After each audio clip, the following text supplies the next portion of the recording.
ಶ್ರೀಕೃಷ್ಣ ಹೇಳಿದ ಅಂತಿಮ ಉಪದೇಶ. ಇದನ್ನು ಅರಿತರೆ ಜೀವನವೇ ಬದಲಾಗುತ್ತದೆ.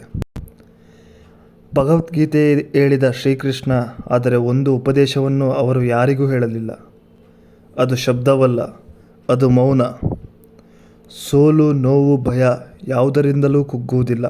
ಈ ಮೌನವನ್ನು ಅರ್ಥ ಮಾಡಿಕೊಂಡವರು. ಹಾಗಾದರೆ ಆ ಉಪದೇಶ ಏನು? ಮಹಾಭಾರತ ಯುದ್ಧ ಮುಗಿದಿತ್ತು. ಧರ್ಮ ಗೆದ್ದಿತ್ತು, ಅಧರ್ಮ ಸೋತಿತ್ತು. ಅರ್ಜುನನ ಜೀವನದ ಅತಿದೊಡ್ಡ ಪ್ರಶ್ನೆಗಳು ಮುಗಿದಿದ್ದವು. ಆ ಕ್ಷಣದಲ್ಲಿ ಅರ್ಜುನನು ಕೃಷ್ಣನನ್ನು ನೋಡುತ್ತಾನೆ. ಅವನಿಗೆ ಇನ್ನೊಂದು ಪ್ರಶ್ನೆ ಇತ್ತು, ಆದರೆ ಅವನು ಕೇಳಲಿಲ್ಲ. ಅರ್ಜುನನು ಮೌನರಾಗ್ತಾರೆ, ಶ್ರೀಕೃಷ್ಣನು ಮೌನರಾಗ್ತಾರೆ. ಅಲ್ಲೇ ಶುರುವಾಗುತ್ತದೆ ಹೇಳದ ಉಪದೇಶ.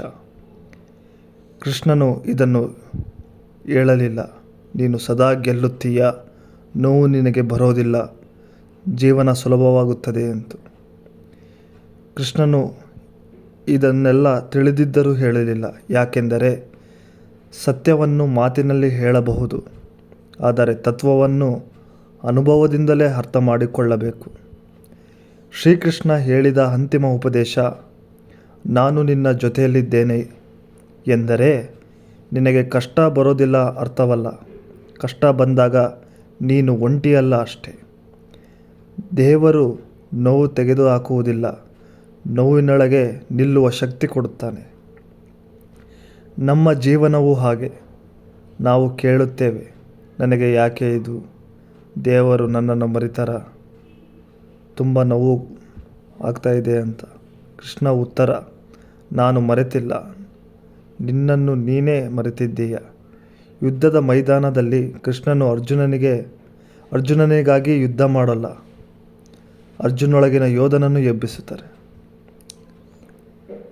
ಶ್ರೀಕೃಷ್ಣನ ಅಂತಿಮ ಉಪದೇಶ, ನೀನು ದುಃಖದಲ್ಲಿದ್ದಾಗ ನನ್ನನ್ನು ಪ್ರಶ್ನಿಸಬೇಡ, ನಿನ್ನೊಳಗೆ ನೋಡು. ನಾನು ಉತ್ತರ ಕೊಡಲ್ಲ, ನಿನ್ನೊಳಗೆ ಉತ್ತರ ಮೂಡಿಸುವೆ.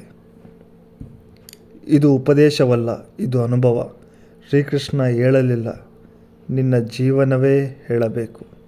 ಕೃಷ್ಣ ನಿನ್ನ ಮುಂದೆ ನಿಲ್ಲುವುದಿಲ್ಲ, ನಿನ್ನೊಳಗೆ ನಿಂತಿದ್ದಾನೆ.